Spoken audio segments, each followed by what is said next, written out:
Hey guys, Kevin from Dynomite, here with another one of our projects that we've been picking away on. You might have seen this one in the background of either a dyno video or maybe one with the D100 Hemi project.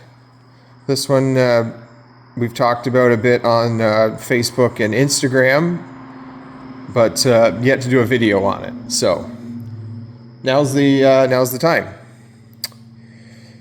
So this is our 1955 Dodge Coronet.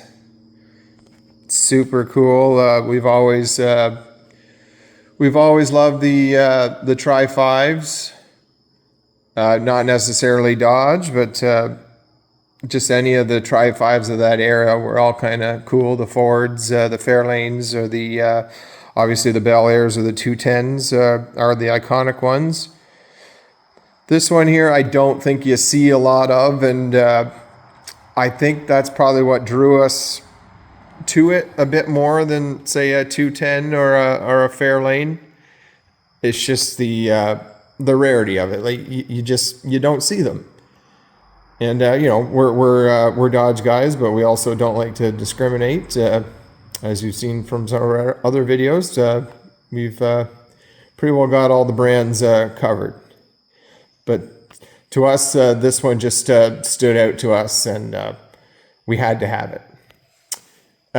So when we got this, we did kind of abandon our Dodge Ram D50 project that we were going to do a drag race, kind of a drag truck vehicle with.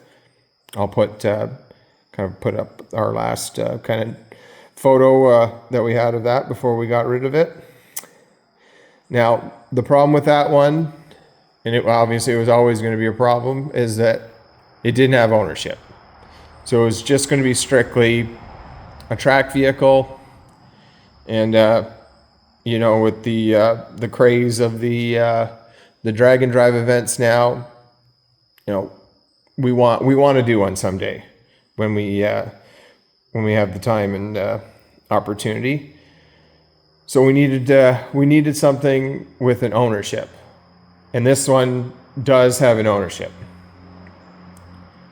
So right there, that's a bonus, and being from that iconic kind of drag racing era was just the icing on the cake. And of course, if you're going to have a 50s drag racer, you're going to have to make a gasser. So that's kind of what the motif we got going on here is.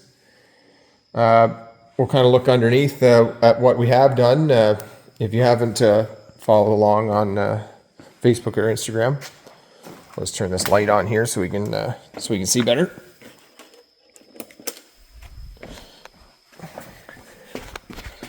So underneath, we've got the Speedway Motors straight axle kit. It basically came with everything. The leaf springs, obviously the straight axle. See in there we have disc brakes, which is pretty cool. The kit comes with bolts to bolted in. That's all we've got on there right now. We will be welding that up solid when we're completely happy. I think, like as far as front to back goes, it is where it's going to be, and like we got that dialed in. But yeah, I'm not sure about the height yet, but we'll have to see once we get an engine in there. As far as engine goes, if I can get this open.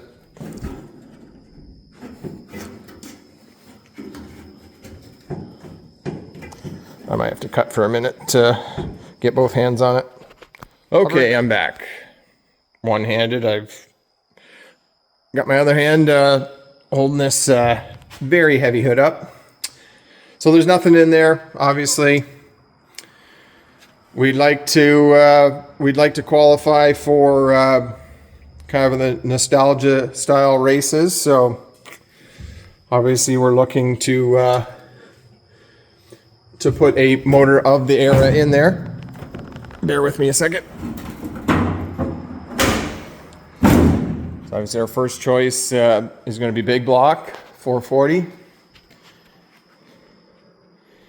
As you see under there, we cleaned up everything, painted it, and same with the chassis under there. We had the body off of it during the winter, got it all cleaned up, and sprayed it with some undercoating. Same with the underside of the body, undercoated that as well. We're not set on wheels or anything yet. This is just, that is a kind of an iconic wheel for a drag racer there, but I think the tires are a bit small. Of course, if you go bigger tires, then it gets up higher as well. So we'll have to wait and see how that looks. Love the patina. I think we'll keep the patina. We've got all the trim for the car, plus another car's worth of trim. Now we've got differing views on this. As you can see on the windshield there, A-gas. According to the previous owner that we bought it from, this wasn't raced, but I'm not sure. It's got all the signs of a race car. The rat fink, direct connection, hooker, fireball performance. That's like, to me, this was a race car at some point in its life. Would love to get more history on it. We'll have to get the UVIP when we go to register it. See if we can see the previous owners. Try to get some more history on it. We've got some slicks on there right now. It's some old slicks from Infamy. Obviously, it's not staying like that, but I think it definitely looks cool there right now. Have just a quick peek inside. Just basically a storage ground for now. More wheels we're toying with. Like I said, we've got enough trim for 2 cars, I think. And just trying to put together some pieces. There's a scatter shield for a 727 or 904. In that box is complete brake kit, master cylinder, booster, brake lines. Got some ladder bars, maybe some coilovers to try. So we're just trying to. And these were the seats, I believe, that came with it. So we're just trying to accumulate some parts while it's sitting here. To me, the dash is super cool, especially the shifter. It'd be awesome to try to integrate that into something. Super cool. Just love this era. As you see, the glass is broken. I do have another windshield for it. It's actually sitting in my my kitchen. Figured that was the safest spot for it.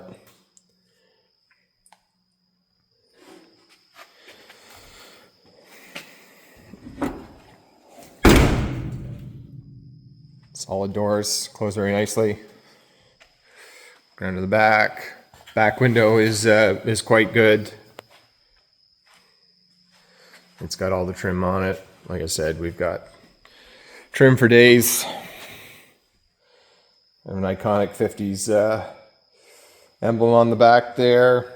We do have the Dodge logo there, and the lights. We'll have a just peek under the rear end. I'm just going to pause for a second while I move that light back. Okay, so we're under the rear end now. We've got 8 3/4. We've rebuilt the center section. Sorry, I'm not going to crawl around the other way. Rebuilt center section, new ring and pinion. I think we went with a 373, if I can remember correctly.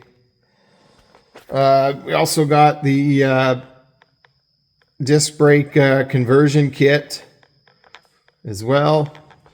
So we're going to have disc brakes in all 4 corners, which is awesome. And we got all the parts from Dr. Diff. Cass from Dr. Diff, he's a rock star. Anything you need to know, he knows the answer to it. They don't call him Dr. Diff for nothing, obviously. So it was a very good experience purchasing the stuff from there, and I highly recommend it for anybody looking for rear end components. He is your man. He knows everything there is to know about these rear ends, and I had lots of stupid questions, and he had the answers for them, and it was really appreciated. Okay, I'm gonna get up. Okay, now we're in the trunk. Not much to see here. Just we painted it up a little bit, cleaned it up, got rid of what we don't need, and yeah, just more of a storage ground for now. Old radio that was in it. Valve covers from the motor that did come with it. Not sure. I'm guessing that's the rad that was in it as well. More trim. This kind of cool hood scoop. We've had it. I think this is the vehicle. This might be the vehicle we finally use it on. It's got that cool vintage gasser era look to it. Yeah, I think it'll go well. Okay, guys. That's kind of an overview of the 55. We're picking away at it. It's not our first priority.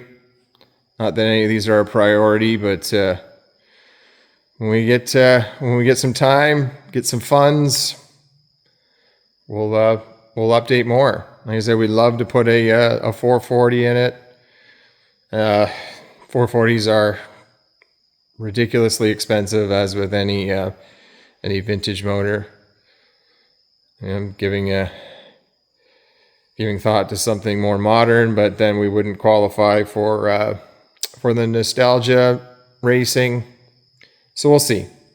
It's I got some different ideas going back in my head with Jason, and we're not making decisions too hastily on this one. We've got lots to do in the meantime before we get a powertrain in there. So until then, thanks for watching, guys. Hit that subscribe and like, comment, do what you got to do. Thanks again.